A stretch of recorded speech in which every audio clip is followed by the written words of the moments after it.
Najib Razak wrote the cheques. He had to know that there were funds in his accounts, the first witness of the day said. Unless money grew on trees, the prosecutor questioning her quipped. But money doesn't grow on trees, and we heard again today how bankers and businessmen made it possible for Najib to spend far beyond his means, all to save the former Prime Minister from the embarrassment of having his cheques bounced and credit cards declined. Najib, on the other hand, was not as oblivious as he had all along claimed to be, according to the testimony of the second witness.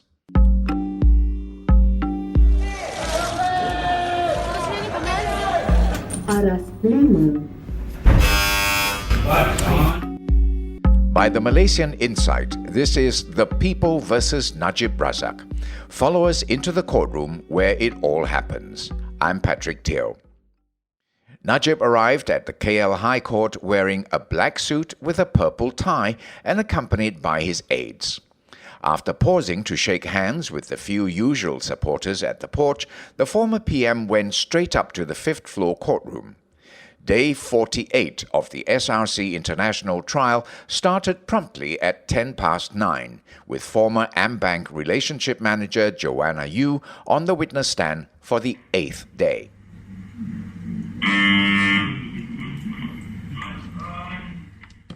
Havinderjit, or Harvey, picked up his cross-examination from yesterday. He began by suggesting a few conclusions he had drawn based on the past few days of questioning Joanna. One conclusion Harvey made was that Joe Low had prevented Najib's cheques from bouncing so that the former PM would be assured that there was enough balance in his bank accounts. Joe Low wanted to make sure Najib did not know the real balance in his accounts so that he could continue issuing more cheques. Yvonne will tell us more about the exchange between Joanna and Harvey. Harvey brought up how Joe had prevented Najib's credit card statements from being sent to the former PM's house. The lawyer said that without the statements, the former PM couldn't have known that his accounts were overdrawn.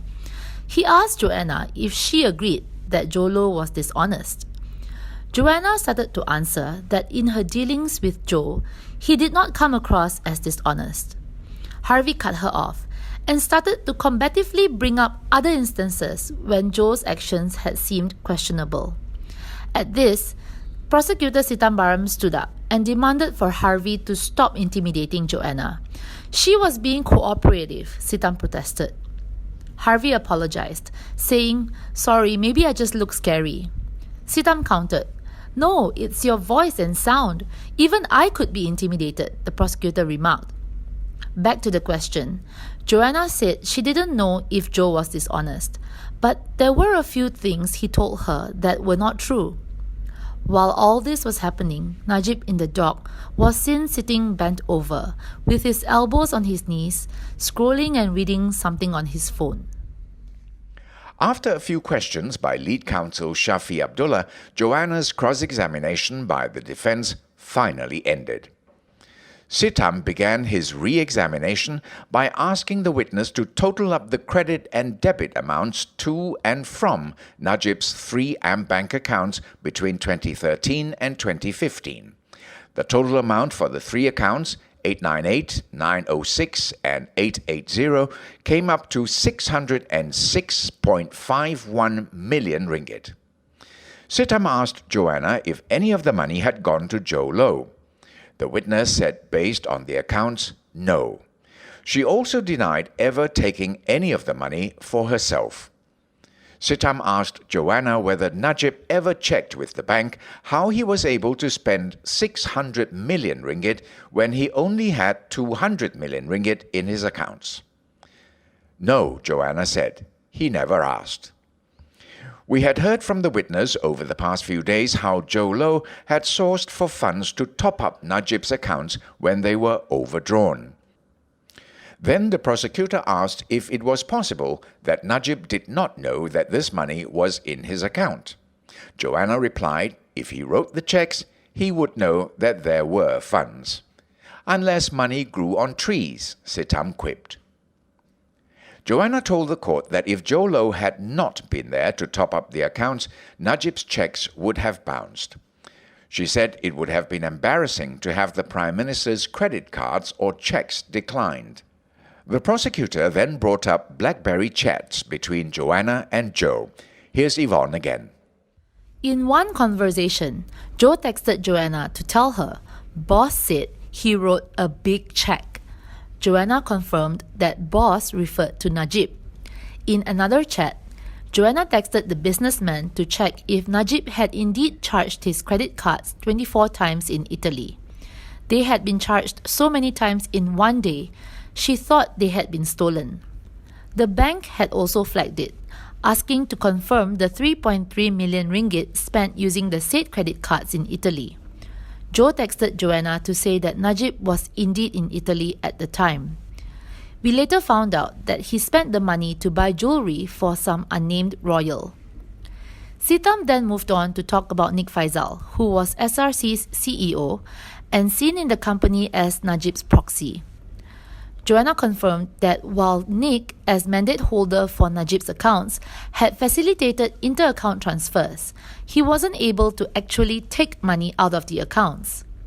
In the chat transcripts, Najib had been referred to as MNR, which Joanna said stood for Muhammad Najib Razak. He was also referred to as Optimus Prime, as in Prime Minister. Get it? If you're not sure who Optimus Prime is, he's the benevolent leader of the Autobots, the good guys in the Transformers cartoon series.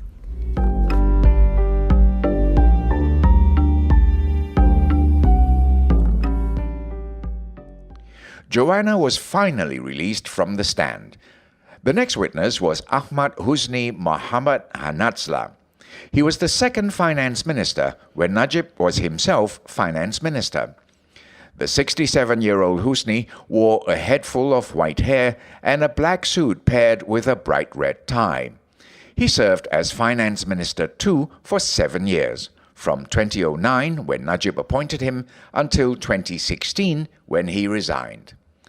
Reading slowly and carefully from his prepared statement, Husni said he met Najib in 2009 and told the former PM that a feasibility study needed to be carried out before forming 1MDB.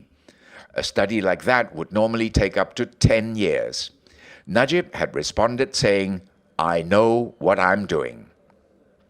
Later, Husni voiced his opposition to the Petro-Saudi 1MDB deal. He had told Najib that 1MDB did not have expertise in oil and gas. The former PM had said to him, "From this day on, do not get involved in 1MDB." Husni told the court that he got to know about SRC's application for the first 2 billion ringgit loan from KWAP through former minister in the Prime Minister's office, Nur Muhammad Yaakob. Najib had told him the purpose for the loan was to buy coal in Indonesia to meet Malaysia's energy needs. Husni didn't buy it, and since he wasn't given any documents regarding the matter, he decided to go to Indonesia himself to check out the claims. But the visit never happened. He also wanted to go to Switzerland to find out more about the SRC money that was frozen there, but Najib didn't allow it. Now, speaking off the cuff, Husni appeared to be getting more and more agitated as he talked about his experience as finance minister too.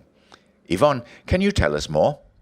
Husni was clearly disgruntled and did not mince his words. He said that there were autocratic elements in SRC that he had been blocked out of. As finance minister too, he said, it was his duty to routinely meet with the central bank governor, Bursar chairman, and other finance industry captains. But he could not meet with SRC officers. They told him, "We report to the other finance minister." He said that even though he was a finance minister himself, he felt like an office boy when it came to SRC and 1MDB. When asked by the prosecutor to identify Najib in the courtroom, Husni rudely pointed to the former PM and said, "There, that one at the back. Yes, I recognize him. He's always smiling." True enough, Najib, who had been staring at Husni from the dock, smiled in response. Najib's lawyer Shafi stood up and asked the judge for an early adjournment because Husni was testifying, quote, almost like an angry man, unquote. The defense has been taken by surprise and needed time to confer with Najib about how they should carry out their cross-examination, Shafi said. Speed is the biggest enemy of justice, the lawyer remarked, saying that preparation would shorten the defense's cross-examination of Husni. The judge allowed this, and proceedings were adjourned. The trial will resume on Thursday at 9 a.m. as lawyers have some matters to attend to at the federal court tomorrow. This podcast is produced, written and mixed by Revati Subramaniam, Yap Pik Kwan, Yvonne Lim and Ravin Palanisamy. Additional reporting by Timothy Acharyam. I'm Patrick Teo.